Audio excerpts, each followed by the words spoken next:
ನಮ್ಮ ಕಡೆ ತರಕಾರಿಗಳನ್ನ ಗುಡ್ಗುಡ್ಡೆ ಹಾಕೊಂಡು ಮಾರ್ತಾರೆ, ಆದ್ರೆ ಈ ದೇಶದಲ್ಲಿ ದುಡ್ಡನ್ನ ಗುಡ್ಗುಡ್ಡೆ ಹಾಕೊಂಡು ಮಾರ್ತಾರೆ ತರಕಾರಿ ತರ. ದುಡ್ಡು ನಮ್ಮ ದಿನನಿತ್ಯ ಜೀವನದಲ್ಲಿ ಈ ದುಡ್ಡಿನಿಂದ ಯಾವುದೋ ಒಂದು ರೀತಿಯಲ್ಲಿ ಅವಶ್ಯಕತೆ ಇದ್ದೇ ಇರುತ್ತೆ. ಆದ್ರೆ ಇದೇ ದುಡ್ಡು ನಮ್ಮ ಕೈಗೆ ಬರಬೇಕು ಅಂದ್ರೆ ಆ ದುಡ್ಡು ತಯಾರಾಗೋಕೆ ನಿಜಕ್ಕೂ ಎಷ್ಟು ಪ್ರಾಸೆಸ್ ನಡೆಯುತ್ತೆ ಗೊತ್ತಾ? ಇನ್ನು ನಮ್ಮಲ್ಲಿ ಕೆಲವು ಜನರಿಗೆ ಇರುವ ಡೌಟ್ ಏನು ಅಂದ್ರೆ, ಈ ದುಡ್ಡನ್ನ ಪ್ರಿಂಟ್ ಮಾಡುವ ಮಷಿನ್ಗಳು ನಮ್ಮ ಸರ್ಕಾರದ ಹತ್ರ ಇವೆ ಅಲ್ವಾ? ಹಾಗಿದ್ದಾಗ ಈ ಪ್ರಪಂಚದಲ್ಲಿ ಒಂದು ದಿನ ಊಟಕ್ಕಾಗಿ ಪರದಾಡುವವರು, ತುಂಬಾ ಬಡತನದಲ್ಲಿ ಮನೆ ಸಹಿತ ಇಲ್ಲದೆ ಇರುವವರು ಮತ್ತು ಆರ್ಥಿಕ ತೊಂದರೆಗಳನ್ನ ಅನುಭವಿಸ್ತಾ ಇರುವವರು ಮುಂತಾದವರು ಇದ್ದಾಗ ಅವರಿಗೆ ಬೇಕಾದಷ್ಟು ದುಡ್ಡನ್ನ ಪ್ರಿಂಟ್ ಮಾಡಿ ಕೊಟ್ರೆ ಪ್ರತಿಯೊಬ್ಬರು ಕೂಡ ಸಂತೋಷವಾಗಿರ್ತಾರಲ್ವಾ? ಈ ಕೆಲಸಗಳನ್ನ ಸರ್ಕಾರಗಳು ಯಾಕೆ ಮಾಡ್ತಾ ಇಲ್ಲ ಎಂಬ ಸಂದೇಹ ಖಂಡಿತ ಒಂದಲ್ಲ ಒಂದು ದಿನ ಬಂದೇ ಇರುತ್ತೆ. ಹಾಗಾದ್ರೆ ಈ ರೀತಿ ಯಾವ ದೇಶವೂ ಕೂಡ ಯಾಕೆ ಮಾಡಿಲ್ಲ? ಒಂದು ವೇಳೆ ಮಾಡಿದ್ರೆ ಆ ದೇಶಗಳು ಏನಾಗಿವೆ ಎಂಬುದನ್ನ ಇವತ್ತು ನಾವು ಕ್ಲಿಯರ್ ಆಗಿ ತಿಳಿದುಕೊಳ್ಳೋಣ. ಅಷ್ಟೇ ಅಲ್ಲ, ಈ ದುಡ್ಡನ್ನ ಹೇಗೆ ತಯಾರಿಸ್ತಾರೆ ಮತ್ತು ಜಾಸ್ತಿ ದುಡ್ಡನ್ನ ಪ್ರಿಂಟ್ ಮಾಡಿದ್ರೆ ಎಷ್ಟು ಭಯಂಕರವಾದ ಸಮಸ್ಯೆಗಳು ಎದುರಾಗುತ್ತವೆ ಎಂಬುದನ್ನು ಕೂಡ ತಿಳಿದುಕೊಳ್ಳೋಣ. ಆದ್ರಿಂದ ವಿಡಿಯೋ ತುಂಬಾ ಇಂಟ್ರೆಸ್ಟಿಂಗ್ ಅಂಡ್ ಇನ್ಫಾರ್ಮೇಟಿವ್ ಆಗಿರುತ್ತೆ. ಮಿಸ್ ಮಾಡದ ಕೊನೆವರೆಗೂ ನೋಡಿ. ಹಾಗೆ ವಿಡಿಯೋ ಇಷ್ಟವಾಗಿದ್ರೆ ತಪ್ಪದೆ ವಿಡಿಯೋಗೆ ಒಂದು ಲೈಕ್ ಕೊಟ್ಟು ನಿಮ್ಮ ಫ್ರೆಂಡ್ಸ್ ಅಂಡ್ ಫ್ಯಾಮಿಲಿ ಜೊತೆ ಕೂಡ ಶೇರ್ ಮಾಡಿ. ಸೊ ಲೇಟ್ ಮಾಡದೆ let's get it the video.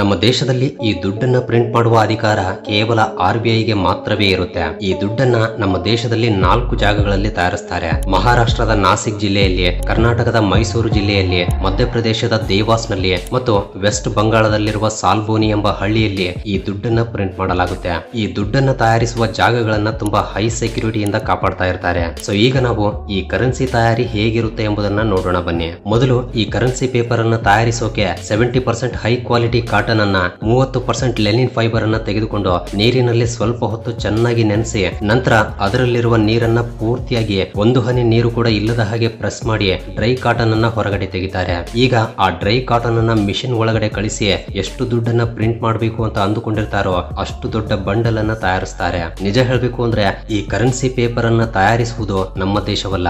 ನಾವು ಈ ಪೇಪರ್ ಅನ್ನ ಜರ್ಮನಿ ಮತ್ತು ಜಪಾನ್ ದೇಶದಿಂದ ಇಂಪೋರ್ಟ್ ಮಾಡಿಕೊಳ್ತೀವಿ. ಸೊ ಯಾವಾಗ ಈ ಪೇಪರ್ ನಮ್ಮ ಹತ್ರ ಬರುತ್ತೋ ಆಗ ಮೊದಲು ಸೆಕ್ಯೂರಿಟಿ ಥ್ರೆಡ್ ಅನ್ನ ಈ ಪೇಪರ್ ಗೆ ಅಪ್ಲೈ ಮಾಡ್ತಾರೆ. ಸೆಕ್ಯೂರಿಟಿ ಥ್ರೆಡ್ ಅಂದ್ರೆ ನೋಟಿನ ಮಧ್ಯದಲ್ಲಿ ಒಂದು ಸ್ಟ್ರಿಪ್ ರೀತಿಯಲ್ಲಿ ಇರುತ್ತೆ. ಬಟ್ ಇವುಗಳಲ್ಲೂ ಕೂಡ 2 ರೀತಿಯ ಥ್ರೆಡ್ ಗಳಿರುತ್ತವೆ. 10, 20 ಮತ್ತು 50 ರೂಪಾಯಿ ನೋಟುಗಳಿಗೆ ಈ ಸೆಕ್ಯೂರಿಟಿ ಥ್ರೆಡ್ ಸಿಲ್ವರ್ ಕಲರ್ ನಲ್ಲಿ ಇರುತ್ತೆ. ಅದೇ 100 ರೂಪಾಯಿ, 200 ರೂಪಾಯಿ ಮತ್ತು 500 ರೂಪಾಯಿ ನೋಟುಗಳಿಗೆ ಈ ಸೆಕ್ಯೂರಿಟಿ ಥ್ರೆಡ್ ಗ್ರೀನ್ ಕಲರ್ ನಲ್ಲಿ ಈ ರೀತಿ ಹೊಳಿತಾ ಇರುತ್ತೆ. ನಂತರ ನಾವು ನೋಟನ್ನ ಬೆಳಕಿನಲ್ಲಿ ನೋಡಿದ್ರೆ ಈ ರೀತಿ ಗಾಂಧಿ ಚಿತ್ರ ಕಾಣಿಸ್ತಾ ಇರುತ್ತೆ ಅಲ್ವಾ? ಈ ವಾಟರ್ ಮಾರ್ಕ್ ಅನ್ನ ನೆಕ್ಸ್ಟ್ ಸ್ಟೆಪ್ ನಲ್ಲಿ ಪ್ರಿಂಟ್ ಮಾಡಲಾಗುತ್ತೆ. ಈ ರೀತಿ ಪ್ರಿಂಟ್ ಆದ ನಂತರ ಅದು ಕರೆಕ್ಟ್ ಆಗಿ ಸರಿಯಾದ ಜಾಗದಲ್ಲಿ ಪ್ರಿಂಟ್ ಆಗ್ತಾ ಇದೆಯೋ ಇಲ್ವೋ ಎಂದು ಚೆನ್ನಾಗಿ ಚೆಕ್ ಮಾಡ್ತಾರೆ. ನಂತರ ಯಾವ ನೋಟನ್ನ ತಯಾರಿಸ್ತಾರೋ ಆ ನೋಟಿನ ಕಲರ್ ಅನ್ನ ಈ ಆಫ್ಸೆಟ್ ಪ್ರಿಂಟರ್ ನಿಂದ ನಾವು ನೋಡುವ ನೋಟು ಎಂಬುದು ಈ ರೀತಿ ತಯಾರಾಗುತ್ತೆ. ನಿಜ ಹೇಳ್ಬೇಕು ಅಂದ್ರೆ ಈ ಪ್ರಾಸೆಸ್ ತುಂಬಾ ಕಷ್ಟಕರವಾದ ಕೆಲಸ. ಯಾಕೆಂದ್ರೆ ನಾವು ನೋಡುವ ಈ ನೋಟಿನ ಕಲರ್ ನಲ್ಲಿ ಸ್ವಲ್ಪ ಮಿಸ್ಟೇಕ್ ಆದ್ರೂ ಕೂಡ ಆ ನೋಟಿನ ಕ್ವಾಲಿಟಿಯೇ ಬದಲಾಗಿ ಬಿಡುತ್ತೆ. ಅದಕ್ಕಾಗಿಯೇ ಅಂತಹ ಮಿಸ್ಟೇಕ್ಸ್ ಬರದ ಹಾಗೆ ಪ್ರತಿ ಬಾರಿ ಬಳಸಿದಷ್ಟು ಇಂಕ್ ಅನ್ನ ತೆಗೆದುಕೊಂಡು ಈ ನೋಟುಗಳನ್ನ ಪ್ರಿಂಟ್ ಮಾಡ್ತಾರೆ. ಇನ್ನೊಂದು ವಿಷಯ ಏನು ಅಂದ್ರೆ, ನಾವು ಬಳಸುವ ಈ ಕಲರ್ಸ್ ಕೂಡ ನಮ್ಮ ದೇಶದಲ್ಲಿ ತಯಾರಾಗಲ್ಲ. ಈ ಕಲರ್ಸ್ ಗಳನ್ನ ಸ್ವಿಟ್ಜರ್ಲ್ಯಾಂಡ್ ನಿಂದ ಇಂಪೋರ್ಟ್ ಮಾಡಿಕೊಳ್ತೀವಿ. ಈ ನೋಟುಗಳು ಈ ರೀತಿ ಪ್ರಿಂಟ್ ಆದ ನಂತರ ಆ ನೋಟುಗಳನ್ನ ನೋಡಿದ ತಕ್ಷಣ ಪ್ರಿಂಟ್ ಪೂರ್ತಿಯಾಗಿದೆ ಅಂತ ಅನ್ಸುತ್ತೆ. ಬಟ್ ಇಲ್ಲ, ಇನ್ನೂ ಬಹಳಷ್ಟು ಪ್ರೊಸೆಸ್ ಇರುತ್ತೆ. ಈ ರೀತಿ ಪ್ರಿಂಟ್ ಆಗಿರುವ ಈ ನೋಟುಗಳನ್ನ ಮತ್ತೆ ಅವು ಸರಿಯಾದ ಜಾಗದಲ್ಲಿ ಪ್ರಿಂಟ್ ಆಗ್ತಾ ಇದೆಯೋ ಇಲ್ವೋ ಎಂದು ಚೆನ್ನಾಗಿ ಚೆಕ್ ಮಾಡಿಕೊಳ್ತಾರೆ. ಸೊ ಇಲ್ಲಿಯವರೆಗೆ ನಾವು ಈ ಕರೆನ್ಸಿ ಪೇಪರ್ ಅನ್ನ ಹೇಗೆ ಮಿಷನ್ ಒಳಗಡೆ ಕಳಿಸಬೇಕು, ಅವು ಹೇಗೆ ಪ್ರಿಂಟ್ ಆಗ್ತಾ ಇವೆ ಎಂಬುದನ್ನ ತಿಳಿದುಕೊಂಡಿದೀವಿ. ಆದ್ರೆ ಇದರ ಕಂಟ್ರೋಲ್ ಎಲ್ಲವೂ ಕೂಡ ಈ ಕ್ವಾಲಿಟಿ ಇನ್ಸ್ಪೆಕ್ಟರ್ ಮತ್ತು ಈ ಗ್ರಾಫಿಕ್ಸ್ ಡಿಸೈನರ್ ಹತ್ರನೇ ಇರುತ್ತೆ. ಈ ಕರೆನ್ಸಿ ನೋಟುಗಳ ಮೇಲೆ ಯಾವ ಜಾಗದಲ್ಲಿ ಏನ್ ಪ್ರಿಂಟ್ ಆಗ್ಬೇಕು, ಯಾವ ಜಾಗದಲ್ಲಿ ಯಾವ ಸಿಂಬಲ್ ಬರಬೇಕು, ಈ ರೀತಿ ಈ ಕರೆನ್ಸಿ ಡಿಸೈನ್ ಮೊತ್ತವನ್ನ ಇವರೇ ಹ್ಯಾಂಡಲ್ ಮಾಡ್ತಾ ಇರ್ತಾರೆ. ಈ ರೀತಿ ಪ್ರಿಂಟ್ ಆಗಿ ಬಂದಿರುವ ನೋಟುಗಳನ್ನ ಮತ್ತೆ ಸ್ಪೆಷಲ್ ಆಫೀಸರ್ಸ್ ಚೆಕ್ ಮಾಡ್ತಾರೆ. ಈ ಪ್ರಾಸೆಸ್ ನಂತರ 100 ರೂಪಾಯಿ, 200 ರೂಪಾಯಿ ಮತ್ತು 500 ರೂಪಾಯಿ ನೋಟುಗಳ ಮೇಲೆ ಇಂತಹ ಗ್ರೀನ್ ಸ್ಟ್ರಿಪ್ಸ್ ಕಾಣ್ತಾ ಇರುತ್ತಲ್ವಾ, ಆ ಪ್ರಾಸೆಸ್ ಈಗಲೇ ಶುರುವಾಗುತ್ತೆ. ಈ ನೋಟುಗಳ ಮೇಲೆ ಸ್ಪಾರ್ಕಿಂಗ್ ಎಮರಾಲ್ಡ್ ಎಂಬ ಕಲರ್ ಅನ್ನ ಪ್ರಿಂಟ್ ಮಾಡ್ತಾರೆ. ಇಂತಹ ಕಲರ್ಸ್ ಗಳನ್ನು ಕೂಡ ಸ್ಪೆಷಲ್ ಆಗಿ ತಯಾರಿಸೋದ್ರಿಂದಲೇ ಈ ಡೂಪ್ಲಿಕೇಟ್ ನೋಟುಗಳನ್ನ ತಯಾರಿಸುವವರು ತುಂಬಾ ಈಸಿಯಾಗಿ ಸಿಕ್ಕಾಕೊಳ್ತಾರೆ. ಅವರ ರೇಡಿಯಂ ಕಲರ್ಸ್ ನಲ್ಲಿ ಇಷ್ಟೊಂದು ಹೊಳೆಯುವ ಬಣ್ಣ ಇರಲ್ಲ. ಈ ರೇಡಿಯಂ ಕಲರ್ ಪ್ರಿಂಟ್ ಆದ ನಂತರ ಅದು ಈ ಕರೆನ್ಸಿಯ ಮೇಲೆ ಕರೆಕ್ಟ್ ಆಗಿ ಪ್ರಿಂಟ್ ಆಗಿದೆಯೋ ಇಲ್ವೋ ಎಂಬುದನ್ನು ಕೂಡ ಸರಿಯಾಗಿ ಚೆಕ್ ಮಾಡಿಕೊಳ್ತಾರೆ. ಯಾಕೆಂದ್ರೆ ಪ್ರಿಂಟ್ ಆಗುವಾಗ ಸ್ವಲ್ಪ ಪಕ್ಕದಲ್ಲಿ ಪ್ರಿಂಟ್ ಆದ್ರೂ ಕೂಡ ಡೂಪ್ಲಿಕೇಟ್ ನೋಟು ಎಂಬ ಭಾವನೆ ಜನರಲ್ಲಿ ಮೂಡುತ್ತೆ. ಅದಕ್ಕಾಗಿಯೇ ಇಂತಹ ಮಿಸ್ಟೇಕ್ಸ್ ನಡೆಯದ ಹಾಗೆ ಹಾಗೆ ಅಲ್ಲೇ ಕೇರ್ಫುಲ್ ಆಗಿ ಚೆಕ್ ಮಾಡಿಕೊಳ್ತಾರೆ.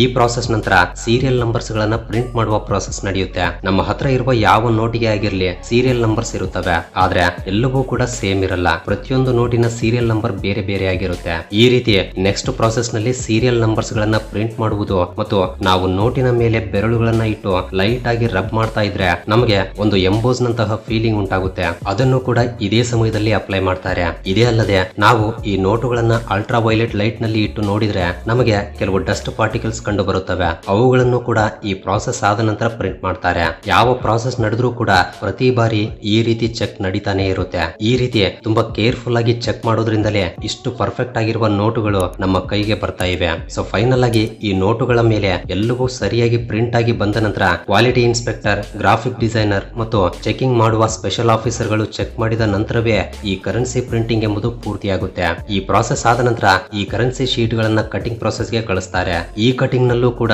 ಆ ಮಿಷಿನ್ ಸರಿಯಾದ ಡೈಮೆನ್ಷನ್ಸ್ ನಲ್ಲಿ ಕಟ್ ಮಾಡುವ ಹಾಗೆ ನೋಡಿಕೊಳ್ತಾರೆ. ಇದರಲ್ಲಿ ಒಂದು ಚಿಕ್ಕ ತಪ್ಪು ನಡೆದ್ರೂ ಕೂಡ ಇಲ್ಲಿಯವರೆಗೆ ನಡೆದ ಪ್ರಿಂಟಿಂಗ್ ಪ್ರಾಸೆಸ್ ಎಲ್ಲವೂ ಕೂಡ ವೇಸ್ಟ್ ಆಗಿ ಬಿಡುತ್ತೆ. ಅದಕ್ಕಾಗಿಯೇ ಈ ಕಟಿಂಗ್ ಪ್ರಾಸೆಸ್ ಕೂಡ ತುಂಬಾ ಕೇರ್ಫುಲ್ ಆಗಿ ನಡೆಯುತ್ತೆ. ನಂತರ ಈ ಕರೆನ್ಸಿಯನ್ನ 100 ನೋಟುಗಳ ಬಂಡಲ್ ನಂತೆ ಆಟೋಮೇಟೆಡ್ ಮಷಿನ್ ನಿಂದ ಕೌಂಟ್ ಮಾಡಿ ಸೀಲ್ ಎಂಬುದು ಹಾಕ್ತಾರೆ. ಈ ರೀತಿ ಸೀಲ್ ಹಾಕಿರುವ 10 ಬಂಡಲ್ಸ್ ಗಳನ್ನ ಸೇರಿಸಿ ಮತ್ತೆ ಒಂದು ಪ್ಯಾಕಿಂಗ್ ರೀತಿಯಲ್ಲಿ ದೊಡ್ಡ ಬಂಡಲ್ ಅನ್ನು ತಯಾರಿಸ್ತಾರೆ. ಇನ್ನು ಫೈನಲ್ ಆಗಿ ಆ ದುಡ್ಡನ್ನ RBI ಗೆ ಕಳಿಸ್ತಾರೆ. ಈ ರೀತಿ RBI ನಿಂದ ಆ ದುಡ್ಡು ಬ್ಯಾಂಕುಗಳಿಗೆ ಹೋಗುತ್ತೆ. ಕೊನೆಯದಾಗಿ ಬ್ಯಾಂಕುಗಳಿಂದ ಆ ದುಡ್ಡು ಜನರ ಕೈಗೆ ಅಂದ್ರೆ ನಮ್ಮ ಕೈಗೆ ಬರುತ್ತೆ. ನಿಜ ಹೇಳಬೇಕು ಅಂದ್ರೆ ಈ ಕರೆನ್ಸಿಯ ಮೇಲೆ ನಮ್ಮ ಕಣ್ಣಿಗೆ ಕಾಣದ ಬಹಳಷ್ಟು ಸೆಕ್ಯೂರಿಟಿ ಡೀಟೇಲ್ಸ್ ಇರುತ್ತವೆ. ಅವುಗಳಲ್ಲಿ ಕೆಲವು ಡೀಟೇಲ್ಸ್ ಗಳನ್ನ ದರ್ಪಣದಿಂದ ನೋಡಿದ್ರೆ ಕಾಣಿಸುತ್ತವೆ, ಇನ್ನು ಕೆಲವು ಮೈಕ್ರೋಸ್ಕೋಪ್ ನಲ್ಲಿ ನೋಡಿದ್ರೇನೆ ಕಾಣಿಸುತ್ತವೆ. ಈ ಕರೆನ್ಸಿ ಮೇಕಿಂಗ್ ಪ್ರಾಸೆಸ್ ನಲ್ಲಿ ನಮಗೆ ತಿಳಿಯದ ಬಹಳಷ್ಟು ಸೆಕ್ಯೂರಿಟಿ ಡೀಟೇಲ್ಸ್ ಗಳನ್ನ ಪ್ರಿಂಟ್ ಮಾಡಿರ್ತಾರೆ. ಸೊ ಇಲ್ಲಿ ನಿಮಗೆ ಒಂದು ಡೌಟ್ ಬರ್ಬೋದು, ಈ ಪ್ರಪಂಚದಲ್ಲಿರುವ ಪ್ರತಿಯೊಬ್ಬ ವ್ಯಕ್ತಿಗೂ ಕೂಡ ದುಡ್ಡು ತುಂಬಾ ಅತ್ಯವಶ್ಯಕವಾಗಿದೆ. ಹಾಗಿದ್ದಾಗ ನಮ್ಮ ಗವರ್ಮೆಂಟ್ RBI ಮೂಲಕ ಬೇಕಾದಷ್ಟು ಹಣವನ್ನ ಮುದ್ರಿಸಿ ಪ್ರತಿಯೊಬ್ಬ ಬಡವನನ್ನ ಕೋಟ್ಯಾಧಿಪತಿಯಾಗಿ ಮಾಡಬಹುದಲ್ವಾ? ಆಗ ಪ್ರತಿಯೊಬ್ಬ ವ್ಯಕ್ತಿ ಕೂಡ ಸಂತೋಷದಿಂದ ಬಾಳ್ತಾನೆ ಅಲ್ವಾ ಎಂದು ಒಂದಲ್ಲ ಒಂದ್ಸಲ ಯೋಚನೆ ಮಾಡಿರ್ತೀವಿ. ಈ ರೀತಿ ನಿಜವಾಗ್ಲೂ ಪ್ರಿಂಟ್ ಮಾಡಿ ಈಗ ತುಂಬಾ ಭಯಂಕರವಾದ ಪರಿಸ್ಥಿತಿಯಲ್ಲಿರುವ ದೇಶವೇ ಈ ಜಿಂಬಾಬ್ವೆ ದೇಶ.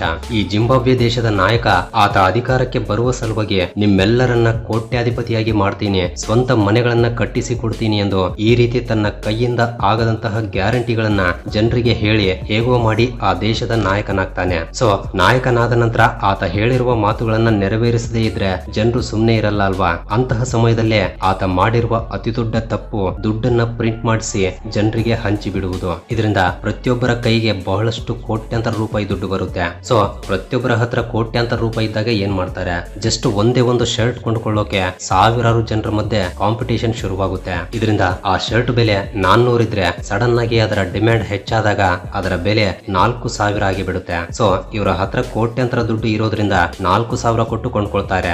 ಆಗ 4000 ಬೆಲೆ ಇರುವ ಶರ್ಟ್ ಗೆ ಇನ್ನೂ ಜಾಸ್ತಿ ಡಿಮ್ಯಾಂಡ್ ಹೆಚ್ಚಾಗಿ ಅದು 4 ಲಕ್ಷ ಆಗಿ ಬಿಡುತ್ತೆ. ಇದನ್ನೇ ಇನ್ಫ್ಲೇಷನ್ ಎಂದು ಕರೀತಾರೆ. ಅಂದ್ರೆ ನಮ್ಮ ಹತ್ರ ಜಾಸ್ತಿ ದುಡ್ಡು ಇದ್ರೆ ನಮ್ಮ ದಿನನಿತ್ಯ ಜೀವನದಲ್ಲಿ ಬಳಸುವ ವಸ್ತುಗಳ ರೇಟ್ಗಳು ಕೂಡ ಅಷ್ಟೇ ವೇಗವಾಗಿ ಹೆಚ್ಚಾಗುತ್ತವೆ. ಉದಾಹರಣೆಗೆ 10 ರೂಪಾಯಿ ಕೊಟ್ಟು ಕುಡಿಯುವ ಟೀ ಕೂಡ 1 ಲಕ್ಷ ರೂಪಾಯಿ ಆಗೋದ್ರಲ್ಲಿ ಸಂದೇಹವೇ ಇಲ್ಲ. 1 kg ಟೊಮೆಟೊ ಬೆಲೆ 5 ಲಕ್ಷಗಳಾಗುತ್ತೆ. ಒಂದು ಮೊಬೈಲ್ ಫೋನ್ ಕೊಂಡ್ಕೊಳ್ಬೇಕು ಅಂತ ಅಂದುಕೊಂಡ್ರು ಕೂಡ ಅದರ ಬೆಲೆ ಸರಿಸುಮಾರು 1 ಕೋಟಿ ಆಗ್ಬೋದು. ಸೊ ಇಂತಹ ಇನ್ಫ್ಲೇಷನ್ ಈ ಜಿಂಬಾಬ್ವೆ ದೇಶದಲ್ಲಿ ನಡೆದಿದೆ. ಕೊನೆಗೆ ಈ ಜಿಂಬಾಬ್ವೆ ನಾಯಕ ಏನ್ ಮಾಡ್ತಾನೆ ಗೊತ್ತಾ? ಬರೋಬ್ಬರಿ 50 ಕೋಟಿಯ ನೋಟನ್ನೇ ಪ್ರಿಂಟ್ ಮಾಡಿಸಿ ಬಿಡ್ತಾನೆ. ಒಂದ್ಸಲ ನೀವೇ ಯೋಚನೆ ಮಾಡಿ, 50 ಕೋಟಿಯ ನೋಟು ಅಂದ್ರೆ ಆ ದೇಶದ ನಾಯಕ ಆ ದೇಶದ ಪ್ರಜೆಗಳನ್ನ ಎಷ್ಟು ಪಾತಾಳಕ್ಕೆ ತುಳಿದಿದ್ದಾನೆ ಅಂತ. ಸೊ ಗವರ್ಮೆಂಟ್ ಹತ್ರ ದುಡ್ಡನ್ನ ಪ್ರಿಂಟ್ ಮಾಡುವ ಪವರ್ ಇದ್ದು ಇಂತಹ ಕೆಲಸಗಳನ್ನ ಮಾಡಿದ್ರೆ ಈ ಜಿಂಬಾಬ್ವೆ ದೇಶ ಅಷ್ಟೇ ಅಲ್ಲ, ಯಾವ ದೇಶವೇ ಆಗಿರ್ಲಿ ಸರ್ವನಾಶವಾಗಿ ಬಿಡುತ್ತೆ. ಸೊ ಇದು ಫ್ರೆಂಡ್ಸ್ ಈ ವಿಡಿಯೋಗೆ ಇಷ್ಟೇ. ಈ ವಿಡಿಯೋ ನಿಮ್ಗೆ ಹೊಸ ವಿಷಯಗಳನ್ನ ತಿಳಿದುಕೊಳ್ಳೋಕೆ ಅಷ್ಟೋ ಇಷ್ಟೋ ಸಹಾಯವಾಗಿದೆ ಎಂದು ಭಾವಿಸ್ತೀನಿ. ಸೊ ವಿಡಿಯೋ ಇಷ್ಟವಾಗಿದ್ರೆ ತಪ್ಪದೆ ವಿಡಿಯೋಗೆ ಒಂದು ಲೈಕ್ ಕೊಟ್ಟು ನಿಮ್ಮ ಫ್ರೆಂಡ್ಸ್ ಅಂಡ್ ಫ್ಯಾಮಿಲಿ ಜೊತೆ ಕೂಡ ಶೇರ್ ಮಾಡಿ. ಅಂಡ್ ಫಸ್ಟ್ ಟೈಮ್ ಯಾರಾದ್ರೂ ನಮ್ಮ ಚಾನಲ್ ಅನ್ನ ಈಗ ನೋಡ್ತಾ ಇದ್ರೆ ತಪ್ಪದೆ ಸಬ್ಸ್ಕ್ರೈಬ್ ಮಾಡ್ಕೊಂಡು ಪಕ್ಕದಲ್ಲಿರುವ ಬೆಲ್ ಐಕನ್ ಅನ್ನ ಆಕ್ಟಿವೇಟ್ ಮಾಡ್ಕೊಳ್ಳಿ. ಅಂಡ್ ವಿಡಿಯೋವನ್ನ ಕೊನೆವರೆಗೂ ನೋಡಿದ್ದಕ್ಕೆ love you so much guys.